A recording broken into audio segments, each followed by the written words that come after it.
বকশীগঞ্জ উপজেলার মসজিদে নূরে এ হাজী ফাউন্ডেশনের ইফতার ও দোয়া মাহফিল উপজেলার বিভিন্ন স্থান থেকে হাজীগণ ও ধর্মপ্রাণ রোজাদার মানুষ উপস্থিত ছিলেন। উক্ত ইফতার ও দোয়া মাহফিলে সভাপতিত্ব করেন বীর মুক্তিযোদ্ধা আলহাজ আফসার আলী, সভাপতি হাজী ফাউন্ডেশন বকশীগঞ্জ জামালপুর। বক্তব্য রাখেন আলহাজ আনোয়ার হোসেন ফুয়াদ, সাধারণ সম্পাদক হাজী ফাউন্ডেশন বকশীগঞ্জ জামালপুর। শুভেচ্ছা বক্তব্য রাখেন আলহাজ আমিনুল ইসলাম, আহ্বায়ক ইফতার মাহফিল প্রস্তুতি কমিটি। উক্ত ইফতার ও দোয়া মাহফিল অনুষ্ঠানটি পরিচালনা করেন আলহাজ হাসানুজ্জামান পলাশ।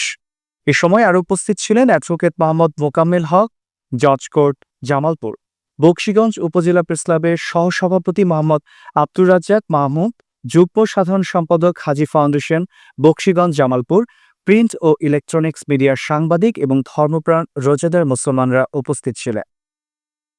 দোয়া মাহফিলে পবিত্র মাহে রমজান উপলক্ষে দেশ ও জাতির কল্যাণে বিশ্বের মুসলমানদের শান্তি ও সমৃদ্ধি কামনা করে হাজী ফাউন্ডেশনের জন্য দোয়া ও মোনাজাত করেন।